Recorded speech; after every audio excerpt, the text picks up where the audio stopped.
When I was younger, I often looked at the scar on my mom's arm and wondered where it came from. She said it was something they did at school in Vietnam, a shot that they gave to students. At that age, I would have never suspected it had anything to do with a mouse. Though guinea pigs, rabbits, dogs, frogs, and birds, each with their unique combination of characteristics that overlapped with human anatomy and physiology, were all test subject in Robert Koch's anthrax research, mice played a starring role in confirming the identity of the pathogen behind the notorious disease, anthrax. After a sheep died of anthrax, Koch examined its blood under a microscope and saw rod-shaped structures. Then he inoculated or injected a mouse with the sheep's blood. By the next day, the mouse died from the same disease as a sheep, and Koch saw the same rod-shaped structures in the blood.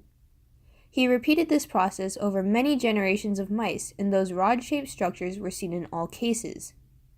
By 1876, these mice helped connect anthrax bacillus to the disease it caused, beginning the golden age of bacteriology and helping to develop Koch's postulates, a series of circumstances that, if presented together, would suggest a certain pathogen caused a disease. First, the pathogen must be present in all cases of the disease. Secondly, it can be isolated from the diseased host and grown in pure culture.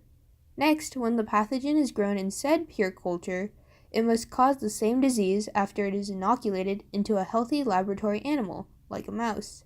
Lastly, when the pathogen is isolated from the host, it must be the same as the original pathogen. Koch later applied these postulates when he moved to London, where he tried to identify the pathogen behind tuberculosis.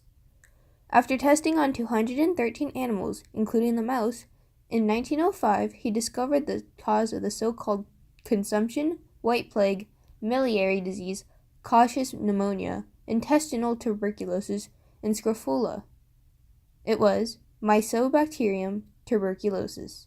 3 years later, French bacteriologists Albert Calmette and Camille Guerin began research to develop a vaccine for tuberculosis by way of the Mycobacterium bovis, a close relative of Mycobacterium tuberculosis that caused tuberculosis in cows.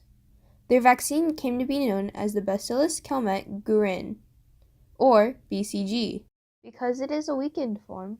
A few weeks after the vaccine is administered under the skin, a pustule will form. The individual's immune system will cause that area to become inflamed in order to destroy the Mycobacterium bovis, which will lead to scarring. Around the world, more than a century later, BCG is still used to vaccinate at-risk children, and mice are still appealing test subjects because they are cheaper than other animals, easy to handle, small, can be genetically engineered, and live their life cycle faster than humans. In fact, they are the most popular animal for tuberculosis research. Scientists and mice in the modern era are contributing to a centuries-long partnership to perfect the tuberculosis vaccine and adapt it to combat newer drug-resistant strains.